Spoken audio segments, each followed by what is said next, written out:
Now, most cardiac arrests occur outside the hospital, and even often survival rate out of hospital cardiac arrest is rather low.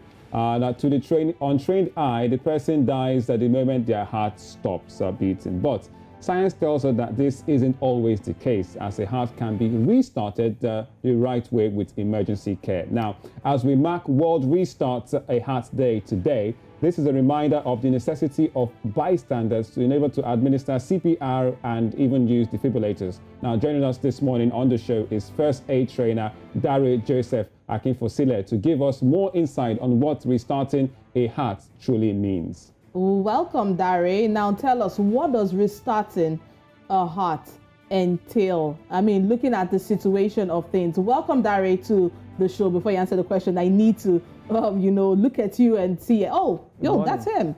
So he's a first aid worker from what we understand. Thank you so much for coming on the show this morning. Can you please tell us what restarting a heart entail and what are the occasions when this is required?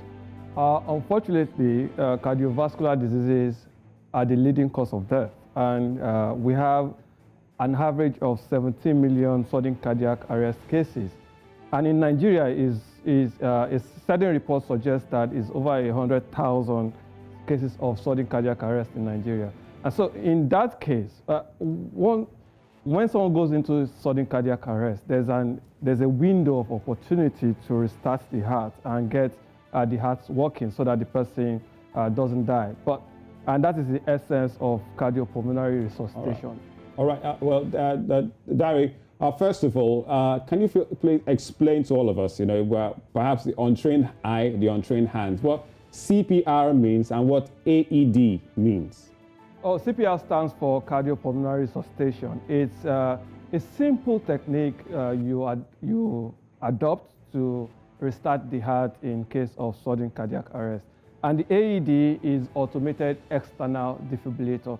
It's simply a machine starter. So the heart goes into a sudden cardiac arrest, you start CPR, you call for the automated external defibrillator. Once it gets to the scene and you start using it, you actually increase the chances of the person's chances of survival. Right. Now, I mean, Dare, there's been reports that says 75% of sudden cardiac arrest happen in people's homes. Now, what's the longest duration a heart can go without beating before being restarted? Your best window of the best window is actually within the 4 to 6 minutes. And there are rare cases where the heart was restarted after that period. But your best window is actually in the very first few minutes. All right, Dare. Okay, it looks like you're all set up and ready to go. We would love for you to demonstrate, basic ways to carry out CPR and perhaps even using the AED. So show us, Dare. It's all yours. Okay. So once again, thanks for having me. You have a casualty in here. The first thing you do when you approach a scene of accident is to ensure the area is safe. So you ensure your own safety and the scene safety. And as you approach the casualty, so I would discuss this in two contexts. We are still in the pandemic. However, I would like to demonstrate this firstly without the mention of COVID. Assuming you are in your home or in a place where you share the same risk of coronavirus disease. So you approach the casualty, and you get their response. Hello, sir, are you there? Can you hear me?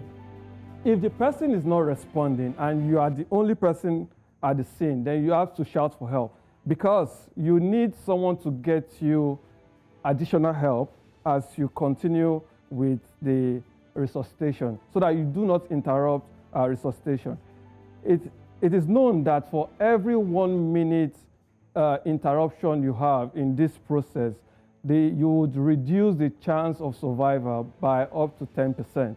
And so you do not want to interrupt this. So you get help. When help comes, ask them specific questions or give them specific instructions.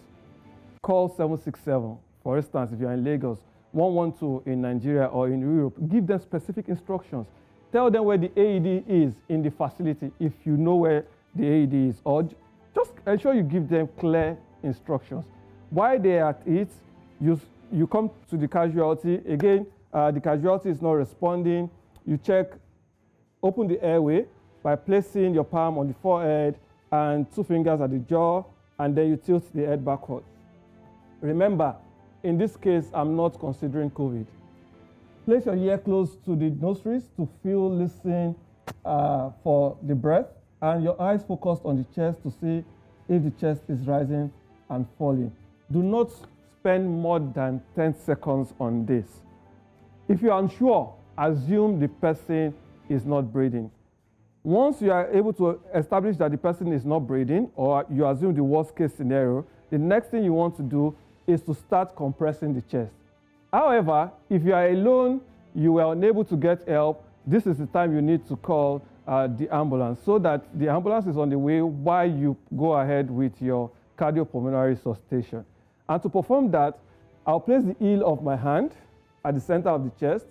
I interlock with the other, ensure my arms are straight and perpendicular to the chest, such that my chest is over the casualty's chest, my back is straight, close to the casualty. I'll compress hard and fast. So I compress, I release. I compress, I release, but hard and fast. I'll compress 30 times on the chest, at the center of the chest.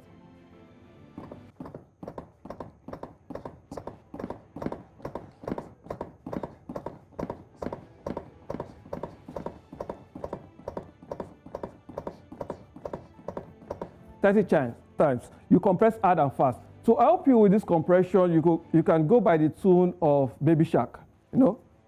Baby shark, do, do, do, do, do, baby shark, do, do, do. I hope I'm getting that right. So you compress hard and fast. There are a number of songs you can use, but that is the compression rate. And after your 30 chest compression, you alternate with 2 rescue breaths. You ensure the airway is open, tilt the head backward, pinch the nostrils, check the mouth for obvious obstructions. If you can't find anything in the mouth, it is not there. Don't go putting your hand saying, oh, that is it. No, you can't do that. Check the mouth for obvious obstructions. If you can't find it, it's not there. Taking normal breaths, seal your mouth to the mouth of the casualty and deliver the breath for about a second. The chest should rise. 1, 2, 30 chest compression, 2 rescue breaths. 30 chest compression, 2 rescue breaths. So I go again.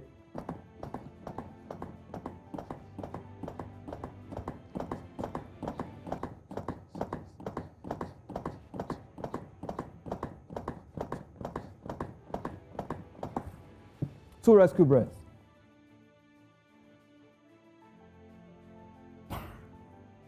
Now we have the AED, automated external defibrillator. Once the AED gets on site, immediately attach the AED. The AED will give you specific instructions. Apply pads. Plug in pads connector next to flashing light. Apply pads, plug in the connector. Different AEDs would have different instructions, but based on the same principle. This is how we apply the pad.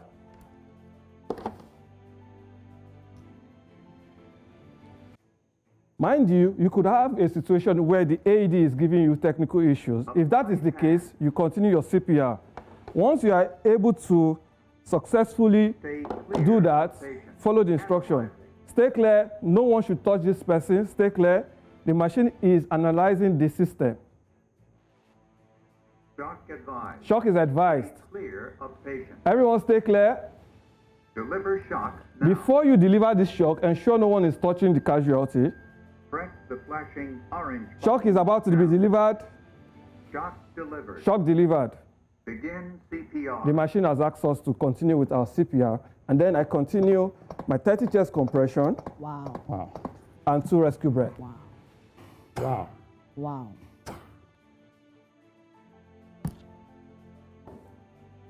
And in case you, of course, we are still in the pandemic. In that case, you approach the casualty, you call out the person's name.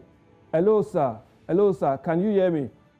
You have to be you have to try to find out if the casualty is breathing from distance. Well, one thing that can help is tilt your head at a certain angle, look at the chest. If you are unsure, assume the worst case scenario. This person is not breathing.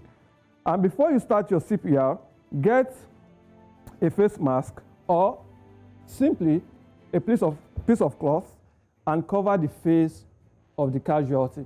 The reason is, once you start performing cardiopulmonary resuscitation, in this case, we will have to do chest compression, only CPR. We are not doing the mouth-to-mouth. However, as you compress the chest, CPR is aerosol generating. What that means is that you would actually push out droplets of saliva. And in that case, it increases your risk of contracting coronavirus disease. Right. So you do this, you keep doing this, and once the AED comes to the site, you do the same thing, attach the pads, and follow the AED's instructions. All right. Well, Dare Joseph, a quite elaborate demonstration you've just given us. But as a trainer, first aid trainer yourself, how much training do people have and awareness about use of these AEDs? Because this is quite important, apart from learning how to give CPR. Yes, we do this often, and the World Restart EHAD Day is another opportunity for us to inform people and increase the awareness. Unfortunately, first aid is still alien to most Nigerians, and AED is rather quite scarce in this country, Right. except you go to big organizations. And so we are increasing awareness every day, and days like World Restart EHAD Day gives us the opportunity to even do more. Thank you so much, Dare, a trainer and also first aider, for that example, and also great use of the AED, and also important in applying COVID-19 measures and giving CPR. That was quite I mean, he just demonstrative. clearly showed us how to apply CPR within 4 minutes of collapse and defibrillation within 10 minutes, and that increases a person's chance of survival by 40%. Wow, 30 compressions and the kiss of life. Should we practice? We have to be COVID compliant. All right.